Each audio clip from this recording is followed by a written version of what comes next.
Hello and welcome to the disasters, disappearances and the damn right interesting side of the channel, where each video comes with a heavy helping of viewer discretion and my remarkable inability to pronounce places, names and just about anything else.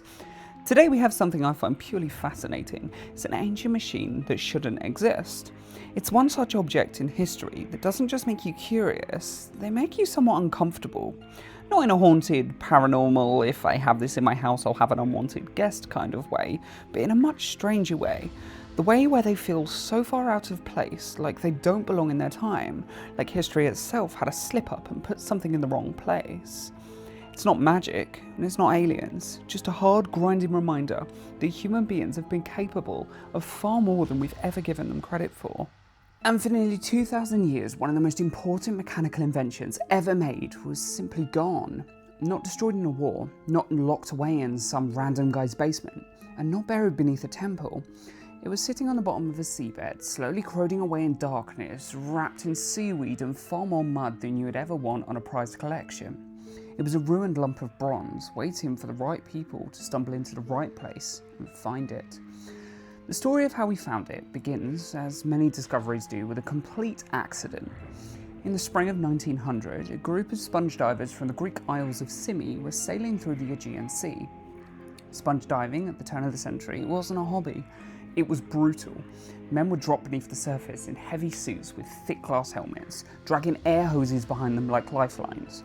One bad snag, one sudden storm, or a random equipment failure, and the sea would be their new home for the rest of eternity. Now, this specific team of sponge divers were heading towards the coast of North Africa when rough weathers forced them off of course. Seeking shelter, they anchored themselves near a tiny island tucked between Crete and the Peloponnese, Antikythera. Whilst waiting for the sea to calm, the divers decided to work the area. Now, this made sense for a couple of reasons. One, they weren't going anywhere for a while, and two, the waters around the island were deep and full of rocky ledges. This is exactly where sponges, exactly what they were looking for, like to grow. And if they were going to be stuck there, they might as well make a little bit of money whilst they were out. One of the divers, Elias, was the first to descend into the water. He dropped into the blue and began scanning the seabed. The visibility was decent, but the light dimmed quickly the further he went down.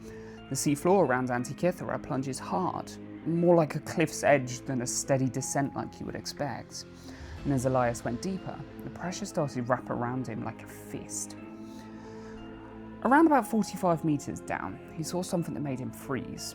At first, it looked like bodies, human bodies, scattered across the seabed, some lying half buried and some twisted in unnatural angles, limbs and torsos visible under coatings of marine life. It must have felt like stumbling into a massacre that no one knew about.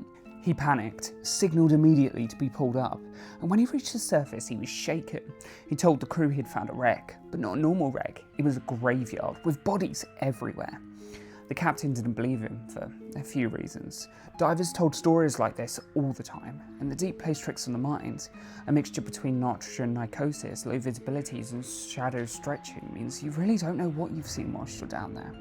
So another diver went down to check. When he returned, the truth came back with him. It wasn't bodies like he originally expected. It was statues. Bronze and marble statues, scattered like a spilled collection. Horses, men, gods. Some upright, some broken, all of them covered in algae and shell growth that made them look like corpses from a distance. It was a shipwreck, not just anyone, it was a treasure haul. The divers immediately contacted the Greek authorities, and within months, what began as a desperate weather detour turned into one of the most significant underwater archaeological recoveries in human history.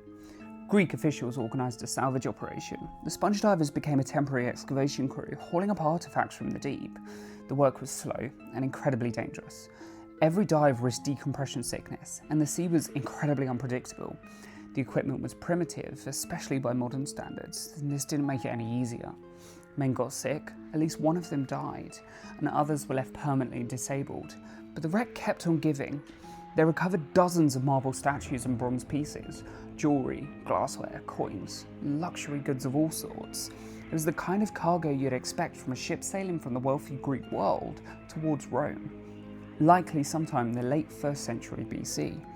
But among all the beautiful, obvious treasures, there was also strange lumps of corroded bronze. unremarkable chunks that looked more like scrap metal. They were hauled up almost as an afterthought. One of them would quietly become the most important object of the entire wreck, because inside of that corroded lump was something that no one had expected: a machine. A machine that had no business existing in the ancient world. In May of 1902, nearly 2 years after the salvage operation began, a Greek archaeologist named Valerios Stais was examining the artifact in the National Archaeological Museum in Athens. Among the recovered pieces, he noticed that a fragment of bronze was unlike the rest. It wasn't shaped like a statue or a tool, and it didn't look decorative in the traditional sense. Instead, it was angular, layered, and packed with what looked like teeth. Gears' teeth. At first, the idea seemed ridiculous. Ancient gears. Sure, gears existed, simple ones, but this was different. It looked like part of a precision device, something that was engineered and not just randomly sculpted. Stais immediately realised the implications of this discovery. If this fragment was what it looked like, then the wreck had carried not just art and luxury goods, but advanced technologies. That fragment became known as the Antikythera mechanism, and the more researchers looked at it, the stranger it became. For decades, the mechanism was sat in fragments, corroded almost beyond recognition. It was broken into at least 82 pieces, with only about a third of the original device surviving. When handled, it crumbled. It was delicate and incomplete. And yet, even in that ruined form, the mechanism was clearly complex. This was not a simple geared toy, and it wasn't a novelty item either. It looked like a computer. But not obviously the electrical computers we have these days. It was definitely not that modern, but a computer in the ancient sense of the word. It was a device built to calculate. And that led to one terrifying question. What were the ancient Greeks calculating? To understand why the Antikythera mechanism caused such a shock, you have to understand the prevailing view of ancient technology at the time. The Greeks were known for philosophy, geometry, astronomy. They built temples that still stand today. They developed early science and mathematics that formed the backbone of Western thought. But they weren't supposed to be capable of precision engineering. Not like this. The ancient world had mechanical devices, of course it did. Water clocks, pulleys, catapults, and simple automata powered by steam or falling weights. But complex gear trains, interlocking gears arranged to model astronomical cycles, or a device with multiple dials, pointers, scales, and inscriptions. That was something historians believed didn't appear until medieval Europe, maybe the 14th century, when astronomical clocks began appearing. And yet here it was, a geared astronomical machine built somewhere between 100 and 150 BC, over 1,000 years ahead of its time. In the 1950s, a British historian named Derek de Solla Prince began studying the mechanism in depth. Using X-rays, he examined the internal structure without having to destroy it any further than what it already was. And what he found was incredible. The mechanism contained at least 30 precision-cut bronze gears. Some of them were simple, and some of them were incredibly complex, with teeth that hinted at carefully calculated ratios. They were differential-like gear arrangements that allowed for sophisticated motions. More shockingly still, there were inscriptions, tiny Greek text etched onto the plates. These inscriptions weren't decorative, they were functional, instructional. This wasn't a mysterious artifact meant to be worshipped, it was a working instrument. Price proposed that the mechanism was an astronomical calculator. It was a device designed to predict the positions of celestial bodies, the sun, the moon, and possibly other planets. It may have tracked lunar phases, and it may have even predicted eclipses. At the time, some scholars pushed back. The idea felt completely impossible. It was too advanced, far too modern for the time. But every new study confirmed it more and more. The Antikythera mechanism was not a myth. It was a misinterpretation, and it was real, and it worked. By the early 2000s, technology finally caught up to the mystery. A research group called the Antikythera Mechanism Research Project, because that's a simple name, used high-resolution X-ray computed tomography, essentially fancy CT scans, to map the mechanism's interior in incredibly high detail. They also used polynomial texture mapping, which allowed faint inscriptions to become visible under different virtual lighting angles. Suddenly, the corroded bronze fragments started speaking. More than 3,000 characters of Greek text were identified, not just labels, but explanations, descriptions of what the dials meant, what the pointers indicated, and how to interpret the readings. This was a manual, a user guide from a 2,000-year-old machine with far less waffle than our ones today contain. and what it described was astonishing. On the front of the mechanism, there were likely pointers for the sun and the moon, showing their positions in the zodiac. A small rotating sphere indicated phases of the moon, cleverly accounting for the fact that the moon's orbit isn't actually a perfect circle. Its speed changes throughout the month, and the mechanism modelled that. On the back, there were 2 spiral dials.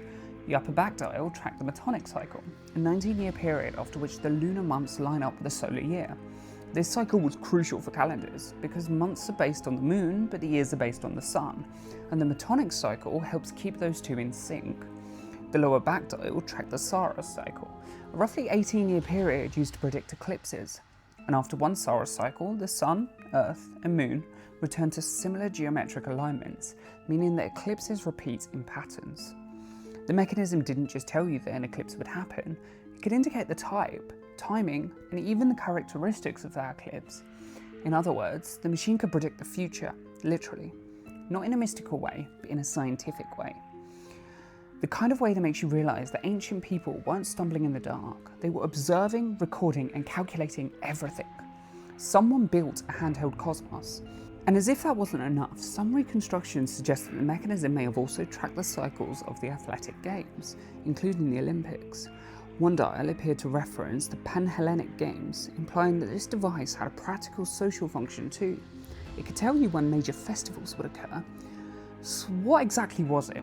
Was it a teaching tool, a luxury gadget, a scientific instrument, a navigational aid, or just a calendar? The honest answer is probably all of the above.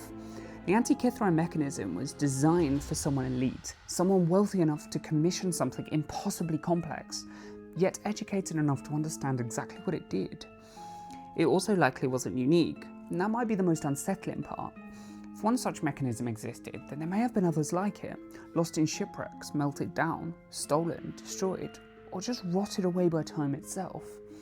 We don't have them because bronze was valuable, and if a device like this broke, it might have been recycled, smelted, reused, or gone in some other way. What survived was completely accidental. A ship sank in exactly the right place at exactly the right time, and the sea preserved what history would have otherwise erased. But who made it? That question is the rabbit hole people never stop falling into. Some historians have linked it to the island of Rhodes, which was the centre for astronomy and mechanical engineering in the Hellenic world. Rhodes was the home to influential scientists and craftsmen. It was also the hub for kind of high-end technologies that could produce something like this. One name appeared often in speculation: Hipparchus, one of the greatest ancient astronomers, whose lunar theories matched some of the mechanism's functions. Others pointed to Archimedes, the legendary inventor who was said to have built mechanical models of the celestial motions. But there's a problem with that theory. The mechanism dates to after Archimedes' death, so if Archimedes didn't build it, then someone else must have. And that might be even more important, because it suggests that this wasn't a one-off genius miracle. Because it suggests this might not have been a one-off genius miracle. It might have been a tradition, a school, a workshop culture capable of producing precision machines like this. Forgotten line of technological development that was severed by war, collapse, and time. The Antikythera mechanism forces us to confront an uncomfortable truth about history. Progression isn't a straight line, it's not inevitable. Knowledge can be gained and then lost, over and over again. Civilizations rise, they build incredible things, and then fall. The libraries burn, and skills they had disappear. Future generations then look back and assume that past was primitive because the evidence is gone, until sometimes the sea gives you something back. Even now, the Antikythera mechanism remains incomplete. There's missing fragments, missing gears, and functions we might never know about. Some researchers believed it may have tracked further planets. The Greeks were aware of planetary motion. They had models for it. There may have been additional gearing to account for Mercury, Venus, Mars, Jupiter, Saturn, and potentially other planets too. But the evidence is fragmentary. The mechanism is damaged. We can only reconstruct what we have, and what survives is already enough to rewrite history. Because the Antikythera mechanism is not just a curiosity, it's proof. Proof that ancient engineers had the skill to cut gears with precision. Proof that ancient astronomers had the mathematical understandings to model celestial cycles with incredible accuracy. Proof that someone, somewhere, built machines that rivaled medieval complexity 1,000 years before medieval Europe could do the same. And it raises questions that's almost impossible to shake once you think about it. If the ancient world could build this, what else did they build? What else did they know? And what did we lose when their world collapsed? Because this machine wasn't supposed to exist, but it does. And it sat at the bottom of the sea for 2,000 years, waiting for someone to pick it up and realise that history is far stranger than what we like to admit. Thanks for watching.